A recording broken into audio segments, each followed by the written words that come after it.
Play. Starting with the Florida game, obviously a very physical, hard-fought game, decided by one score. Certainly credit Coach Mullen and his staff for a good game plan there. Our performance indicators for the game, which we look at to kind of gauge what the outcome is going to be. I thought we did a much better job with the penalties, bringing those down from 16 to 2, so that was a positive there. Won the turnover battle, 1-0. Lost the explosive play battle, and that is something on both sides of the ball we need to improve, but particularly on offense, where through the years and for the first 3 games is something that we thrive on and need for us to be successful. That was certainly lacking again on the offensive end. Third down conversion percentage we lost, and then red zone. We were 0 for 2 in touchdowns there, settled for 2 field goals, and they had the 1 touchdown in there. Defensively, I thought we played for the second week in a row well enough to win. We bent, but we didn't break. Played a little bit better on third down than we did offensively, and certainly in the compete zone down in the red zone did a good job, outside the one-trick play, holding the field goals. And, the defense continually gave us an opportunity to get the ball back and get a chance to score and win. Special teams wise, I thought we held our own. I didn't think we did anything to influence the game one way or the other. We did lose the field position battle, but I thought we had a solid special teams game, and then certainly offensively for the second week in a row, performing well below our standard, with 2 field goals and not being able to put the ball in the end zone for a touchdown.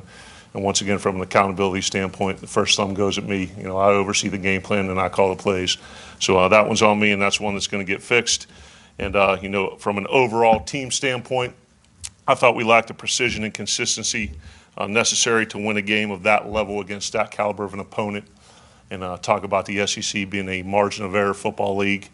And, there were, as you look at it, probably, 4 or 5 plays that had they swung, the other direction, could have flipped the outcome, and we didn't make them. So I need to do a better job of putting the kids in position to be successful, certainly on the offensive side of the ball. And when we do make good calls and it's dialed up the right way, then we got to find a way to execute the plays.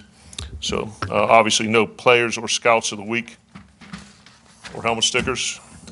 Student athletes of the week for this week were Keith Mixon and Jaquarius Landrews. From an injury standpoint, really not much has changed from last week. A bunch of bumps and bruises from the game. Like I said, very physical. But the things that we had heading into the week are the same ones that we're going to have heading into this week. So nothing major changing from that standpoint. Moving on to Auburn, obviously led by Gus Malzahn, 49-23 in his 6 years there.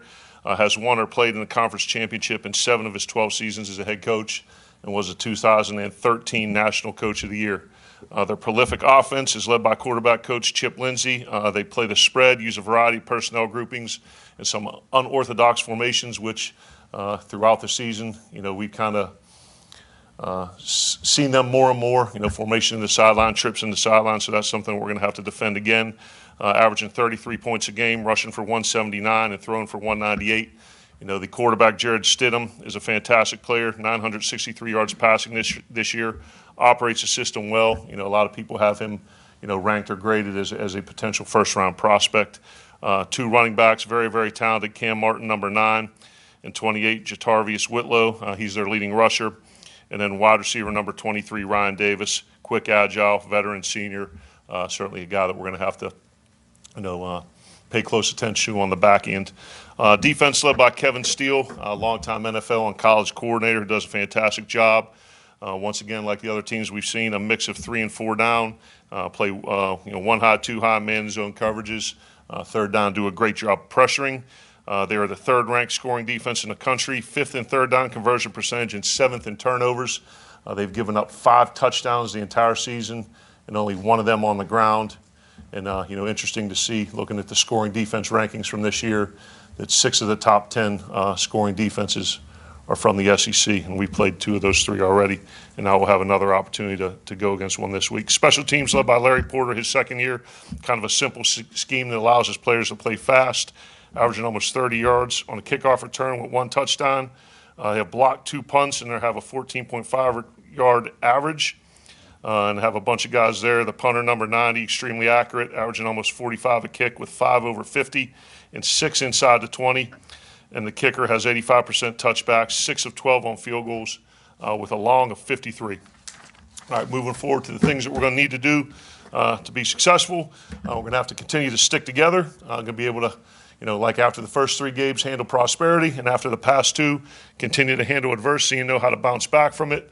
We're going to continue to need great leadership, all right, from our coaches and from our players, and continue to be a unit that takes accountability, starting with me, pointing a thumb and not a finger.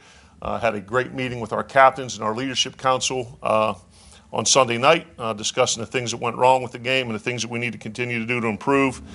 And I think a guy that's not on either of those but has kind of stepped to the forefront to become a great leader for us is Jonathan Abram. He's a guy after the game when it was very emotional, and obviously guys weren't pleased with the outcome, stepped in front of the team before I had a chance to talk, and talked about how the team was in the exact same position as last year after 5 games, being 3-2, and certainly coming off a 31-3 loss to Georgia and a 49-10 loss to Auburn, that we have the entire season in front of us, plenty of room to improve, and like I said, being here to elevate the program from good to great, that's something that we're going to have to do, and I was proud of Jonathan for kind of stepping up and taking a great leadership role there and letting the guys know that there's plenty to play for and plenty of things we need to do to improve. All right, we can't worry about our goals, although every single one of them are still achievable for us. We got to continue to play one game at a time, trust the process, and do the little things right, and know that it doesn't get any easier from here. Certainly our schedule from here on out is going to be incredibly difficult, but the staff, the team, and myself personally, welcome the challenge of playing in the SEC West, and know that we're not here for while short-term success is imminent and we want it to occur immediately and is going to happen. Myself, my staff, and this team are also here. We're not just building a team, we're building a program here to make sure we have long-term sustained success in addition to what we're going to accomplish this year. So very fired up for this opportunity, excited to be back home.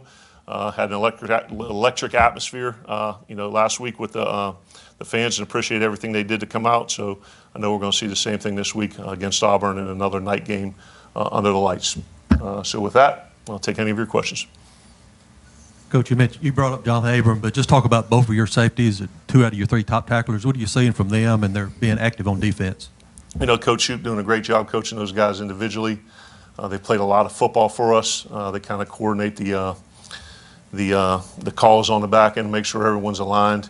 They kind of balance each other pretty good. Jonathan, being a very, very emotional guy, kind of wears it on his sleeve and plays as such. Mark's more of a reserve, steady kind of guy, but getting excellent production out of both of those guys. So they've played a ton of ball here. They've seen a lot of things, and certainly their play through 5 games has been what we're looking for out of that position.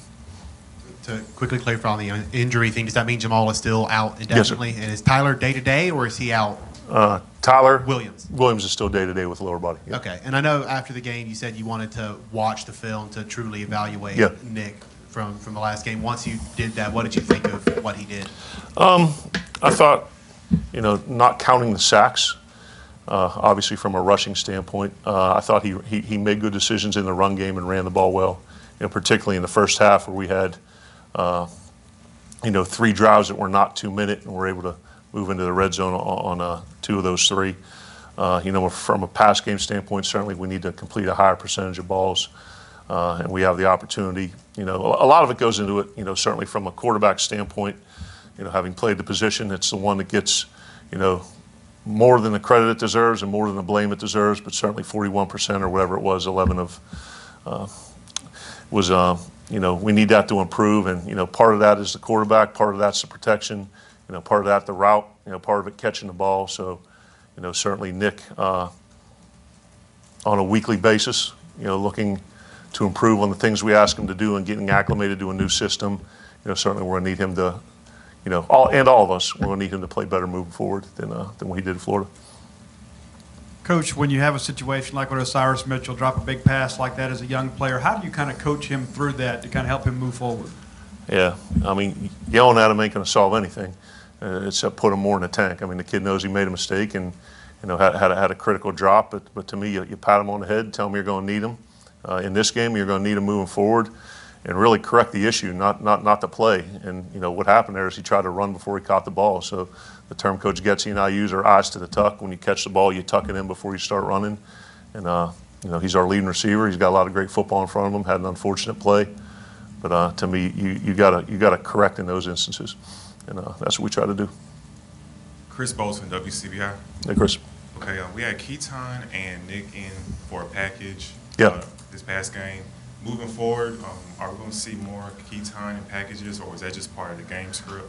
No, every week we evaluate the formations that we run and the different, personnels, and based on what they do, does a 2-quarterback set give us an opportunity to make a play or a package of plays? So that's evaluated on a weekly basis.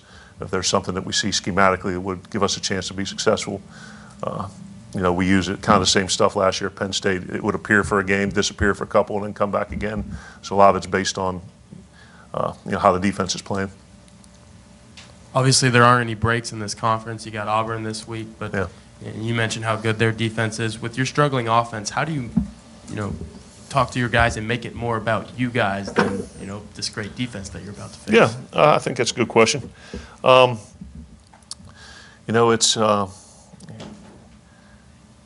at the end of the day about making sure as coaches we game plan, and do a good job today and throughout the week, putting a plan together to put the kids in position to be successful.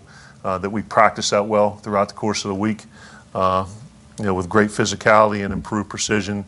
And then when we, make the good calls, then we got to find a way to execute them. So I don't think it's as much a concentration on what the opponent's doing, as you mentioned, as, hey, this is what we do, and how can we improve our execution and consistency moving forward. A season ago at Penn State, your running backs averaged just over 20 carries a game. What are defenses doing differently, or what's different about the play calling that's keeping the ball out of the running backs' hands thus far? Some of it is scheme. When your quarterback has a choice to hand the ball off or run it, a lot of reads that we've been given, dictated the quarterback keep it. And also, you're always evaluating your personnel and attempting to maximize their strengths and minimize their weaknesses.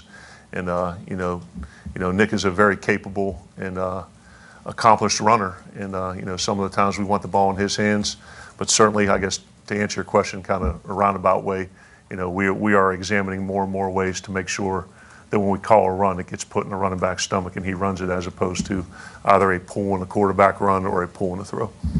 So all of those things are factored in and considered. And certainly when the running backs are averaging, when the running backs are averaging close to 7 yards a carry apiece, we got to find a way to get them the ball a little bit more. You and Coach Shute both said last week that last week was some of your best practices of the year. What were you seeing in practice that you didn't see on the field on Saturday?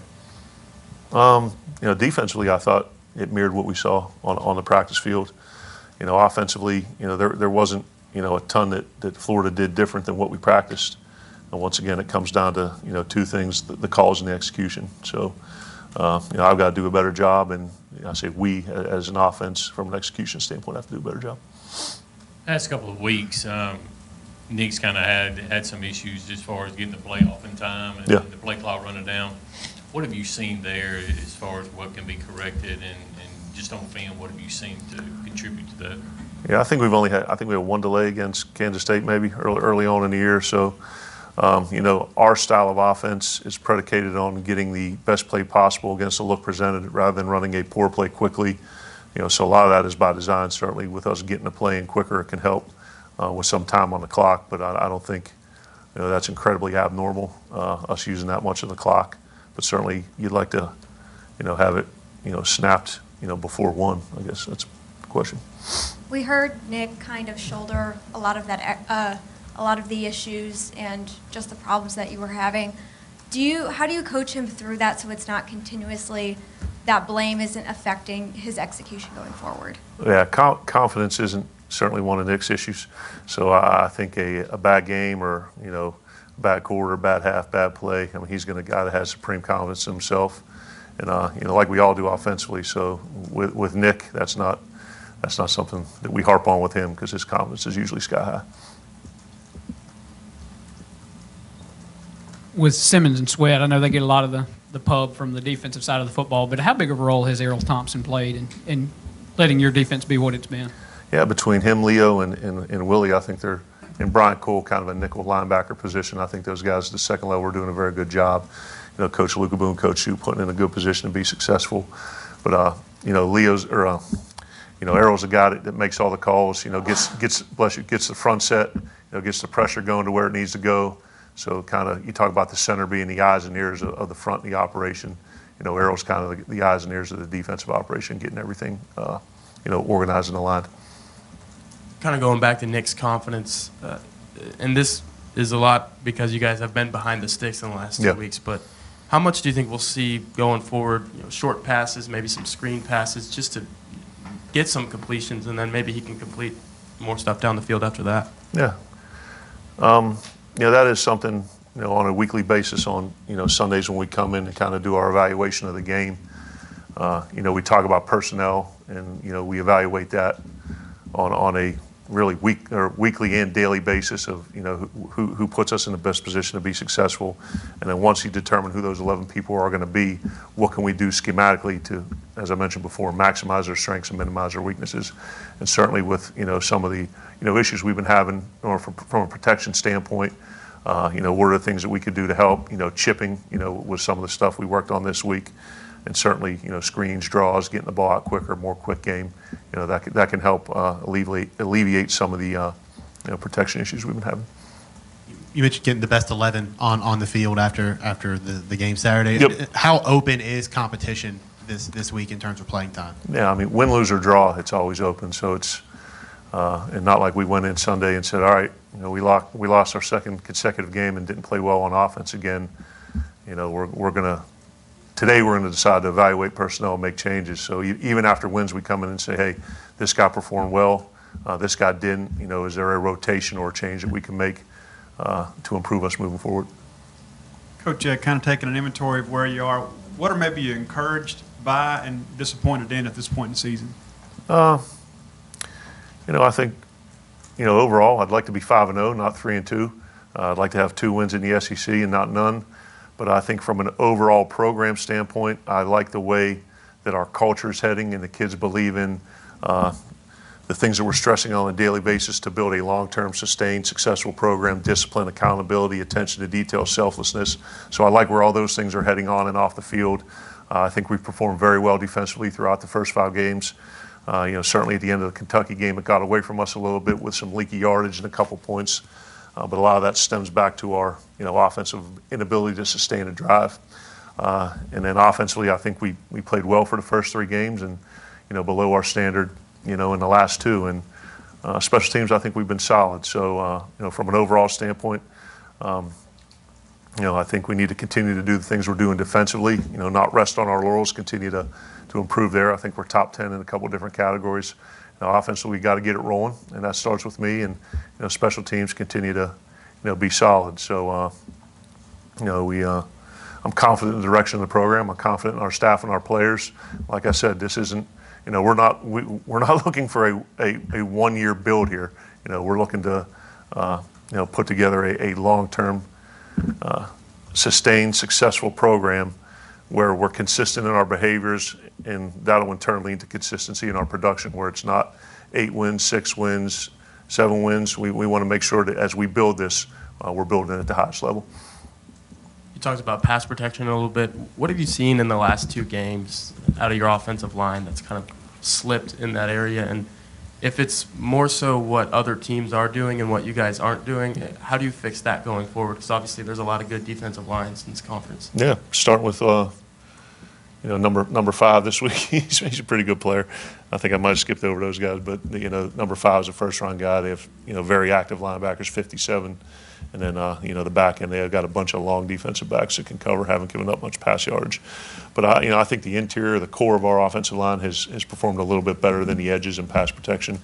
You know, I think some of that is relative to the players that we've seen. You know, 99 for Florida and 41 for Kentucky have been very good players. But once again, I think it's a combination of things. You know, and mixing up some of the things we're doing, make sure we're changing the launch point. You know, the third down blitzes we've seen, making sure we're picking those things up, and once again, not to keep harping back, but make sure we're doing things schematically to put our kids in position to be successful, making sure we have the right people in there. How much does field position factor into the success of the offense and defense? Very much so. I think you look, obviously it studies on average drive start. I guess common sense would dictate that the further you have to go, the less chance you have to score a touchdown or a field goal. And I think ours was the -19 for this past game, our average starting field position. So that's an 81-yard touchdown drive, and I think theirs was in the mid-30s. So certainly, I think we've done a real good job on our kickoff return unit. I think we took a little slip back this week, but the further we can get the ball, and that goes to defensive stops as well. Getting 3 and outs, making a punt, and getting field position. So that's critical. What was kind of the attitude and morale of the team when you got them back last night, and how'd that practice go?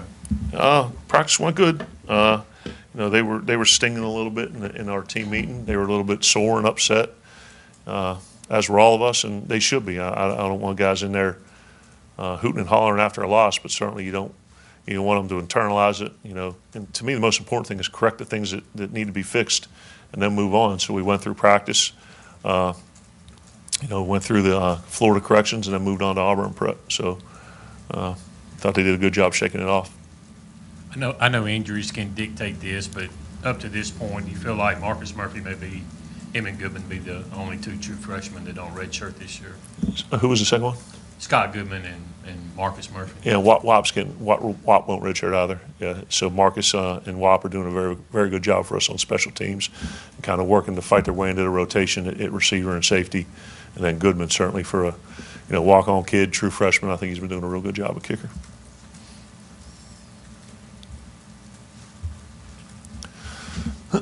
Excuse me. Kind of going off the morale thing, obviously you guys had crazy fan support this past Saturday. The atmosphere was electric. Just to kind of keep that going, how important is it? You got another home game this week to just kind of break through and keep them engaged in the second half of the season.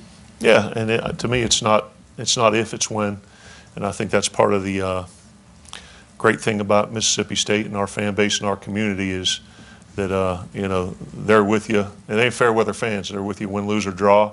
They're going to come out, and I wear a double-sided headset, but I couldn't, so I couldn't hear the bells, but had family members there and friends, and they said it was the loudest environment they had ever been in any college football setting. So I appreciate the heck out of our fans. I know that they love the Bulldogs, and certainly they may not love what we're doing right now, particularly on the offensive side. But I promise you it's going to get fixed. It's going to get better. And the light at the end of the tunnel, it's an opening, not an oncoming train. So we're going to get there. I know Darrell Williams went down, but he came back into the game. Was he pretty much healthy? Yeah, he's tough. Lower body day-to-day. So a lot of these guys with the bumps and bruises, they got injury checking yesterday, and we'll monitor them as the week progresses.